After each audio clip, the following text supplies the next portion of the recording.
ሰላም ውድ የዩኒቨርሲቲ ቻናል ተከታታዮች እንደምን ከረማችሁ? ዛሬ ይዤላችሁ የመጣሁት እዚህ ጋር የምታዩትን በጣም የምትወዱት አይነት የሾርባ አዘገጃጀት ይሆናል። እስከ መጨረሻው ድረስ አብራችሁን ቆዩ።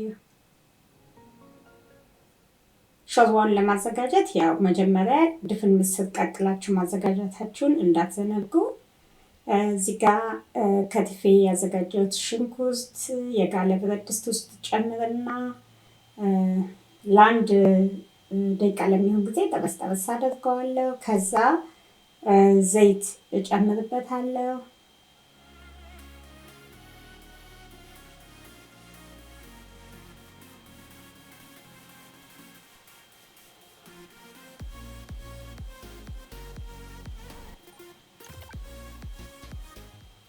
ዘይት ከጨመርኩ በኋላም እንደዚህ ለአንድ ደቂቃ ብቻ ነው አንድ ላይ ከዘይቱ ጋር ማቆየው እና ማበስለው። ከዛ ካሮት ጨምራለሁ።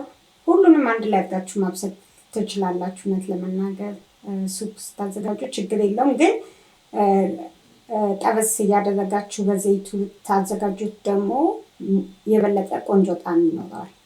ካሮት ጨምራለሁ። ከዛ ደግሞ ትንሽ በርበሬ አደረግኩ። ካሮቱን እኔ ያነሳነሳ አድርጌ ነው የከተፍኩት እና ትንሽዬ እርድ ለማለት ፈልጌ ነው፣ ይቅርታ።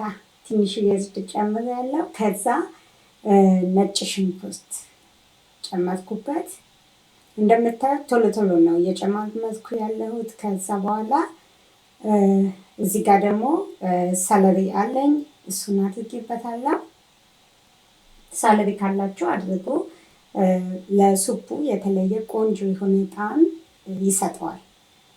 ከሌላችሁ ደግሞ ምን ችግር የለውም ባታደርጉበትም። አሁን ደግሞ ድንች ጨምራለሁ። ድንቹንም አነሳ አነሳ አድርጌ ነው የከተፍኩት እንደምታዩት። ድንቹንም ከጨመርኩ በኋላ አንድ ላይ ከሌሎቹ ነገሮች ጋር እጠብሰዋለሁ። እዚህ ጋር መኮረኒን የጨመርኩት እኔ መኮረኒውን በውሃ አጠብ አድርጌዋለሁ። ዝም ብዬ በውሃ ለቅለቅ አደረኩት። ከዛ መኮረኒ ጨመርኩ። ቲማቲም መጨመር ትችላላችሁ። እዚህ ጋር እኔ አልጨመርኩም ቲማቲም፣ ግን ቲማቲም ቢጨምሩበት በጣም አሪፍ ነው የሚሆነው። ከዛ የተቀቀለ ምስር ድፍን ምስሩን ጨመርኩበት። እንደምታዩት አሁን ስታዩት ያው ምንም አይነት ውሃ አላደረኩም። እኔ እየጠበስኩት ነው ያለሁት። አሁን ነው ውሃ ማደርገው ማለት ነው። እንደዛ አድርጋችሁ ስታዘጋጁት ጣዕሙ ልዩ ነው የሚሆነው። እውነቴን ነው የምላችሁ። ዝም ብላችሁ ጨምራችሁ ከልሳችሁ ከምታዘጋጁት የበለጠ ጥሩ ጣዕም ይኖረዋል። እኔ በሰራሁት አይነት መንገድ ካዘጋጃችሁት። ከዛ ውሃ እንደምታዩት ይበቃኛል ብዬ የማስበውን ውሃ ከልሻለሁ። ከዛ ከድነዋለሁ። ከድነን ያው ሁሉም ነገሮች አንድ ላይ እንዲበስሉ እናደርጋለን። እኔ የተጠቀምኩት ያው የተቀቀለ ድፍን ምስር ነው፣ ግን አንድ ላይም መቀቀል ትችላላችሁ። እኔ ግን ያው ለብቻው ቀቅዬ ነው ያዘጋጀው። ችግር የለውም፣ እንደየፍላጎታችሁ መጠቀም ትችላላችሁ። ከዛ ጨው ጨምራለሁ። ያው ምስሩን ቀድማችሁ ቀቅላችሁት ከሆነ ለመብሰል ጊዜ አይወስድባችሁም ሱፑን ለማዘጋጀት። ያው ጨው ጨመርኩበት። ከዛ ምንድነው የማደርገው ከድኜ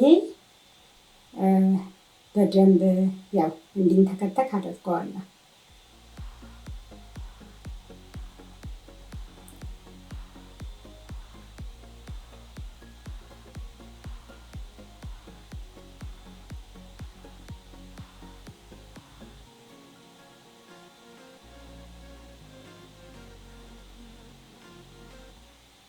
እንደምታዩት ሱፑን ያው ያንተከተኩት ነው ያለሁት። አሁን በአሪፍ ሁኔታ ደርሶልኛል። እዚህ ጋር ያው ወደ ገበታ ስታቀርቡ የድንብላል ቅጠል ከላይ ማድረግ ትችላላችሁ። ቆንጆ የሆነ ጣዕም ይሰጠዋል። የድንብላል ቅጠሉን ያው ከትፋችሁ ከላይ ትንሽዬ ማድረግ ሳህኑ ላይ ስታቀርቡ እና በእንደዚህ አይነት መልኩ የሚያምር ሱፕ አዘጋጅቻለሁ። በጣም አሪፍ የሆነ ሾርባ ነው። እርግጠኛ ነኝ በጣም ትወዱታላችሁ። እናንተም ሰርታችሁ ሞክሩ ትላለሁ። ልዩ ጣዕም ያለው ሱፕ ነው እና እንደዚህ አይነት መልኩ አዘጋጅታችሁ ሞክሩት።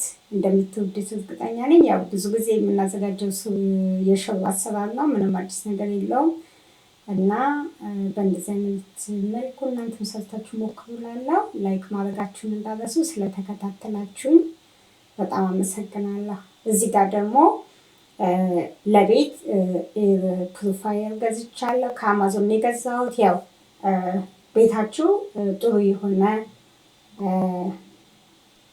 አሁን ለምሳሌ ወጥ ሰርታችሁ ምናምን ሽታውን እንዲጠፋ ያደርግላችኋል። ግን ወጥ ስትሰሩ ያው በመስኮት ከፋፍታችሁ ካልሆነ ሽታው ቶሎ ከቤት አይወጣም እውነት ለመናገር።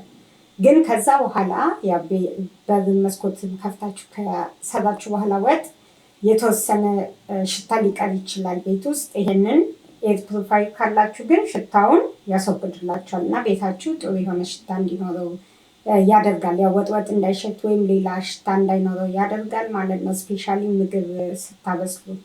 እኔ ከአማዞን የገዛሁት 2 ነው የገዛሁት እና ከዚህ በፊት ሌላ አይነት ነበረኝ እና ምን እንደሆነ አላውቅም። በቃ ዝም አለ፣ ምንም አልሰራም አለ ማለት ነው እና ስለዚህ 2 ገዛው። አሁን ከአማዞን ነው የገዛሁት። ያው ፊልተር አለው። ይሄኛው ከ2 በኩል ነው ያለው። ሁለቱም የተለያየ ብራንድ ነው የገዛሁት፣ ምክንያቱም የትኛው ነው ጥሩ የሚለውን ለማወቅ ነው። ይሄኛው ከ2 በኩል ነው ፊልተር ያለው፣ አሪፍ ይመስላል እና እስኪ አየዋለሁ። ምክንያቱም አሁን ልነግራችሁ አልችልም እንዴት ነው የሚለው፣ ምክንያቱም ገና መግዛቴ ነው። ከዚህ በፊት የተጠቀምኩት ቆንጆ ነበረ፣ ግን ስለተበላሸ ነው እና 2ቱን ከአማዞን ላይ ገዝቻለሁ። እስኪ ምናልባት አይቼ ጥሩ ከሆነ ያው እነግራችኋለሁ።